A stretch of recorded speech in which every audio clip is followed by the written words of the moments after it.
ایک طرف تو زرداری صاحب کو آپ لوگوں نے کمٹمنٹ کی، دوسری طرف محمود خان اچکزئی صاحب جو کسی زمانے میں آپ لوگوں کے ساتھ ہوا کرتے تھے، ایسا کیا فال آؤٹ آیا کہ اچکزئی صاحب نے اپنے کہے پہ، اور وہ بڑے اصول پسند کہتے ہیں اپنے آپ کو، اپنے ہی کہے کو واپس لے لیا؟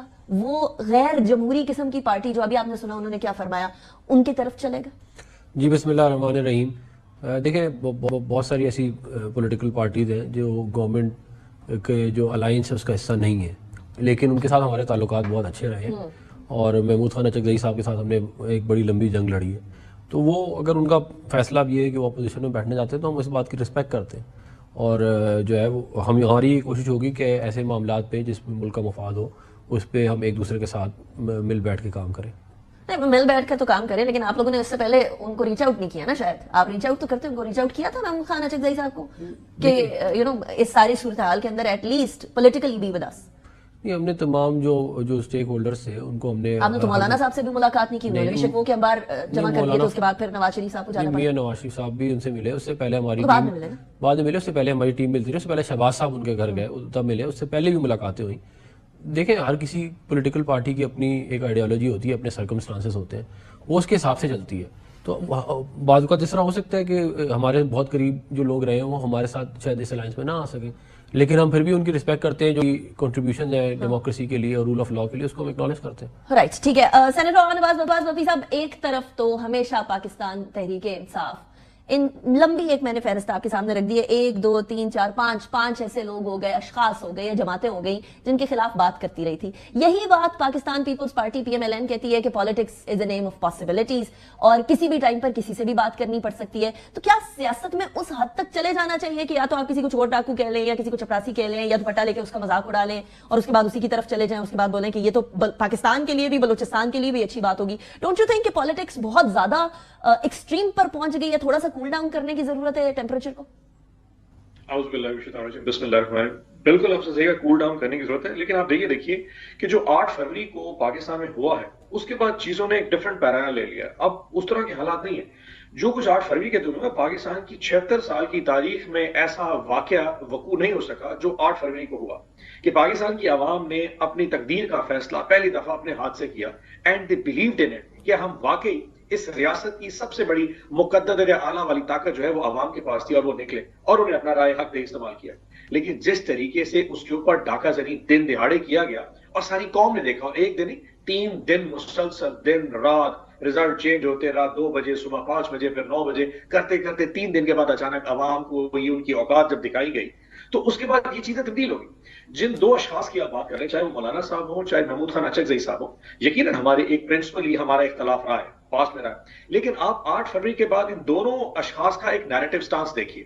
انہوں نے کہا جو کچھ پاسٹ میں وہ اپنی جگہ پہ، ہم ان کے لیے برے، وہ ہمارے لیے برے، لیکن 8 فروری کو وہ سمجھتے ہیں کہ جو کچھ پاکستان میں ہوا ہے اس کا ان کا سٹانس ہمارے اور ان کے نیریٹو بہت قریب آ گئے.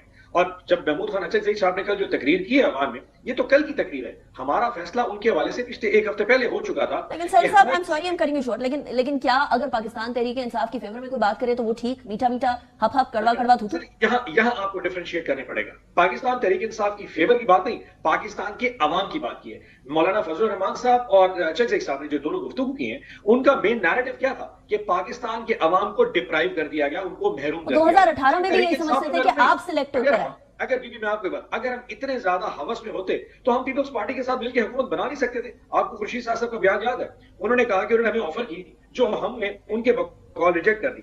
اگر ہم اتنے ایمبیشس ہوتے تو آج اس وقت گورنمنٹ میں بیٹھے ہوتے، لیکن گورنمنٹ بنانا ہمارا مقصود نہیں تھا. ہم بیسیکلی چاہتے کیا تھے کہ جو عوام نے ہمیں طاقت دی، پہلے وہ ہمارا مینڈیٹ تھے، حکومت بنانا نہ بنانا ہمارا نیریٹو ہے ہی. آج جو پاکستان میں جو سب سے بڑی جنگ ہے وہ تو مینڈیٹ کی جنگ ہے. آج وہ جو کہہ رہے ہیں وہ ٹھیک کہہ رہے ہیں کہ عوام کا مینڈیٹ ہونا چاہیے. اب بقول پاکستان تحریک انصاف کے جو 2018 میں وہ کہہ رہے تھے کہ عوام کا مینڈیٹ چوری کیا گیا، وہ ٹھیک تھا؟ آپ مجھ سے پوچھیں. بالکل. 2018 میں کون سا مینڈیٹ چوری ہوا تو اچکزئی صاحب سے پوچھیں. نہیں، 2018 میں کس کا مینڈیٹ چوری ہوا تھا؟ 2018 میں جو ہمارے ساتھ تھا، ہمارے پاس 130 سیٹیں تھیں اور ہمیں صرف جو ایشو بنایا گیا وہ یہ کہ جی الائز جو تھے انڈیپینڈنٹ وہ ہمارے ساتھ شامل ہو گئے. وہ انڈیپینڈنٹ الائز کو ہماری ٹکٹ پہ یا کسی کی ٹکٹ پہ نہیں آئے تھے, وہ اپنے سیاسی مفاد کے لیے آئے. ہم نے ساتھ ایم کیو ہمارے ساتھ ملی تھی, باپ پارٹی ہمارے ساتھ ملی تھی. اچھا ویسے باقی صاحب دیکھیں یہ آپ کا موقف ہے, لیکن اس ٹائم پر آپ کو یاد ہے سلیکٹڈ کے نعرے لگے تھے, آپ کے ہی بانی کو بیسیکلی مسئلہ یہ تھا کہ ہم لوگوں کو سلیکٹڈ کے نعرے لگا کر مجھے پہلی اسپیچ نہیں کرنے دی گئی. اس ٹائم پر مولانا فضل الرحمان صاحب آپ کو سلیکٹڈ کہتے تھے, کتنے عرصے احتجاج ہوتا رہا آپ کی حکومت کے دوران, جو آج آپ مولانا صاحب کو کہہ رہے ہیں کہ وہ عوام کے لیے کھڑے ہوئے, اس ٹائم پر بھی یہی کہہ رہے تھے کہ سلیکٹڈ ہوا ہے. یہی بات جو ہے محمود خان اچکزئی صاحب کی طرف سے بھی سنی جاتی تھی, آج آپ وہ ساری چیزیں بھول گئے کیا؟ ایک عرض بتاؤں, اگر 2018 کے الیکشن پہ کسی کو اعتراض تھا نا, میں آج بھی اس چیز کے اوپر آپ کو حق دینے کو تیار کہ 2 4 5 7 حلقے چن لیں اور ان کے فارم 45 اور فارم 47 کا رزلٹ نکال کے دیکھ لیں. اگر ان 5 حلقوں میں 2018 میں ہم کہیں پہ جھوٹے یا کہیں پہ ہم فراڈ کرتے یا ڈاکہ ڈالتے نظر آئے, ہم پھر بھی مان جائیں گے ہم نے ڈاکہ. یہ نہیں ہے صرف یہ سمپل کہ عوام نے ووٹ کس کو ڈالا اور نکلا کو. ہم پہ الزام یہ تھا کہ ہم نے انڈیپینڈنس کے ساتھ مل کے حکومت بنائی تھی, اور وہ انڈیپینڈنس پروبلی جو لوگ کہتے ہیں کہ شاید ان کو کسی اور نے جتوایا تھا. بھائی اگر باپ پارٹی بلوچستان میں مینڈیٹ لے صرف انڈیپینڈنس کی بات نہیں ہوتی تھی. Let me go towards Nafeesa Shah صاحبہ, بھی ان کو بھی شامل گفتگو کرنے پرسنٹ صاحب میں آپ کی طرف آتی ہوں.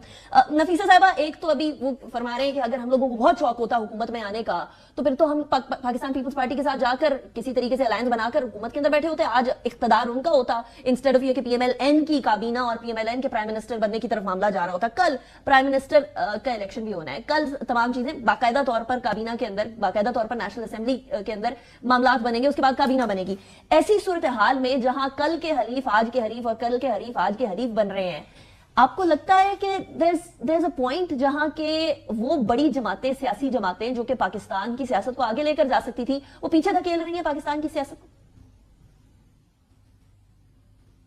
مجھے آپ کا پوائنٹ سمجھ میں نہیں آیا. نفیسہ صاحبہ, I will repeat it. جس طریقے سے کوئی پرابلم تو ہوا ہوگا کہ مولانا فضل الرحمان صاحب آج پاکستان تحریک انصاف کے ساتھ بیٹھے ہیں, کوئی پرابلم تو ہوا ہوگا جو کہ آج محمود خان اچکزئی صاحب ادھر بیٹھے ہیں, وہ کسی زمانے میں باقاعدہ طور پر پی ڈی ایم کا حصہ تھے یا حکومت کے اندر پیپلز پارٹی کے ساتھ بھی بیٹھے ہوئے تھے. تو یہ واقعی میں یہ والا ایشو ہے کہ عوام کا مینڈیٹ کو چھینا گیا ہے یا کچھ اور ایشو ہے؟ دیکھیں, سب سے پہلے تو پی ٹی آئی کا جو بیانیہ کہ یہ جو پی ڈی ایم کی پارٹیز ہیں ہم ان کا حصہ نہیں بنیں گے, یہ ان کا ایک موقف تھا الیکشنز کے فوراً بعد. اور آپ کو پتہ ہے کہ پیپلز پارٹی نے تو کوشش کی, ہم تو سمجھتے ہیں کہ ہر سیاسی فورس جو ہے اس سے رابطے ہونے چاہیے, ان کو انگیج کرنا چاہیے اور ہر کمبینیشن کو ٹیسٹ آؤٹ کرنا چاہیے جو ملک کے مفاد میں ہو. لیکن انہوں نے کہا کہ ہم جو پی ڈی ایم ہے جنہوں نے نو کانفیڈنس میں حصہ لیا, ان کے ساتھ ہم الائنس نہیں کر سکتے, مطلب بڑی ریجڈ پوزیشن. پھر دوسرے دن پتا چلا کہ جن کو ایک تسلسل سے ایسی گالم گلوچ والی زبان سے نچھاور کرتے تھے جن اشخاص کو, شخصیات کو, اور وہ معزز پولیٹیکل لیڈرز ہیں, ان کے ساتھ ہمدردی ہو گئی. اور میں ٹو بی اسپیسیفک مولانا صاحب جو پی ڈی ایم کے صدر تھے, اور وہ ان کے ساتھ ان کی ایک انفارمل الائنس جڑ گئی, ان کی تعریفیں شروع ہو گئی. تو یہ جو ان کی ایک ریجڈ پوزیشن جب وہ لیتے ہیں تو وہ خود اپنے الفاظ میں پھنستے ہیں.